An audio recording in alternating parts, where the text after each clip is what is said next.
योगी सरकार का बड़ा फैसला, अब यूपी के बसों के लिए लागू हुआ ये नियम। अब आपकी यात्रा में नहीं होगी किसी भी तरह की देरी, यूपी रोडवेज का सख्त आदेश। अब चलती हुई बसों में यूपी रोडवेज के कोई भी अधिकारी नहीं कर सकेंगे ये काम। अब आपकी यात्रा में नहीं होगी कोई परेशानी, आसानी से कर सकेंगे अपनी यात्रा। अगर कोई अधिकारी ऐसा करता है तो आप कर सकते हैं इसकी शिकायत। आप भी जाने यूपी परिवहन विभाग के इस बदले हुए नियम को। जी, प्रदेश की योगी सरकार ने एक बड़ा फैसला लिया है और ये फैसला प्रदेश के सभी यूपी रोडवेज की यात्रा करने वाले यात्रियों के लिए है। योगी सरकार के इस फैसले के बाद अब हर एक यात्री का यात्रा के दौरान समय बचेगा और वो अपने समय पर अपनी यात्रा पूर्ण कर पाएंगे। आपको बता दें कि अब यूपी के रोडवेज बसों में परिवहन विभाग के अधिकारियों द्वारा यात्रा के दौरान चलती हुई बस को रोककर यात्रियों के टिकट चेकिंग पर रोक लगा दी गई है। यूपी परिवहन विभाग द्वारा इस बदले हुए नियम का मकसद है कि यात्रा कर रहे यात्रियों के समय बचाने का। अभी तक आपने भी कभी न कभी यूपी रोडवेज की बसों में यात्रा तो की ही होगी और आपने भी कई बार देखा होगा कि यूपी परिवहन विभाग की बसों को यात्रा के दौरान कई बार बीच रास्ते में ही रोककर रोडवेज के अधिकारी टिकट चेक करते हैं, जिसकी वजह से तकरीबन हर एक बस की टिकट चेकिंग के दौरान कम से कम 15 से 20 मिनट या आधे घंटे का समय बर्बाद होता है। लेकिन अब यूपी परिवहन के बदले नियम के अनुसार कोई भी यूपी की बसें आपकी यात्रा के बीच में बिना किसी वजह के नहीं रुकेंगी और न ही कोई अधिकारी इसे रोक सकेगा।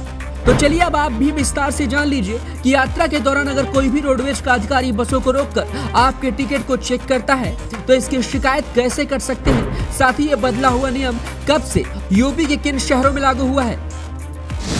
यूपी रोडवेज की बसें अब लेट नहीं होंगी, बीच रास्ते में खड़ी करके टिकट चेकिंग पर लगी रोक। यूपी परिवहन निगम ने यूपी रोडवेज बसों से सफर करने वाले यात्रियों को एक बड़ी राहत दी है। अब टिकट चेकिंग के नाम पर रास्ते में यूपी परिवहन विभाग की बसें नहीं रुकेंगी, ना ही कोई अधिकारी ऐसा कर पाएगा। यूपी परिवहन विभाग के इस नियम का मकसद है कि यात्रियों की यात्रा लेट न हो, इसलिए बसों को सफर के दौरान कहीं भी खड़ी करके चेक नहीं किया जाएगा। आपको बताते चले कि यातायात अधीक्षक और निरीक्षक चलती बस में ही चेकिंग करेंगे। अभी तक चेकिंग के नाम पर 28 से 38 मिनट तक बसें बिना किसी कारण के खड़ी रहती हैं। इस बदले नियम को लेकर और यात्रियों की सुविधा के लिए अपर प्रबंध निदेशक अन्नपूर्णा गर्ग ने बताया कि प्रदेश के क्षेत्रीय और सहायक क्षेत्रीय प्रबंधकों को इसका आदेश जारी कर दिया गया है। पूरे प्रदेश में लागू हुई यूपी परिवहन विभाग की नई व्यवस्था, शिकायत पर होगी कार्रवाई।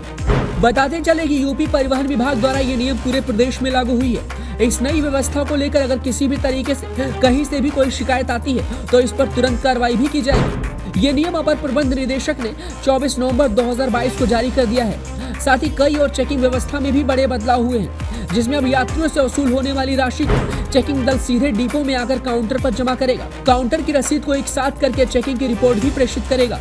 इसके साथ ही कंडक्टर के बेवल पत्र में एंट्री न करके सीधे अपनी रिपोर्ट भी डिपो में देगा। इस रिपोर्ट को संबंधित बस और कंडक्टर के डिपो में भी भेजी जाएगी। हर दिन यूपी की सभी रीजन की 15% बसें चेकिंग में लेट होती थी। बताते चले कि यूपी रोडवेज प्रबंधन का कहना है कि रीजन की बसों की चेकिंग होती रहती है। रीजन डिपो के स्क्वाड के अलावा प्रांत के भी चेकिंग दल चलते हैं। रास्ते में बस रोककर चेकिंग करने और कंडक्टर और यात्रियों से बातचीत में औसतन 15% बसें लेट होती थी। ये समस्या सिर्फ एक रीजन की ही नहीं बल्कि सभी रीजन की है। यूपी के प्रत्येक रीजन में इतनी बसें लेट होती थी। आपको बता दें कि यूपी के प्रत्येक रीजन में लगभग कुल 545 बसें हैं, जिनमें एसी की 60 और ऑर्डिनरी की 485 बसें हैं, जिनमें चेकिंग के दौरान तकरीबन 78 से 80 बसें लेट होती थी। परिवहन विभाग का ये फैसला यात्री और सुरक्षा हित में लागू किया गया। परिवहन विभाग का कहना है कि बसें रोककर चेकिंग में यात्रियों का समय व्यर्थ में खराब होता था। इसके नियम के हटने से चेकिंग दल कई और चीजों पर अब ध्यान देगा। ये सभी फैसले यात्री और सुरक्षा के हित में है। यूपी परिवहन विभाग द्वारा बदले गए इस नियम को लेकर आप क्या कहना चाहते हैं, हमें अपनी राय कमेंट बॉक्स में दें।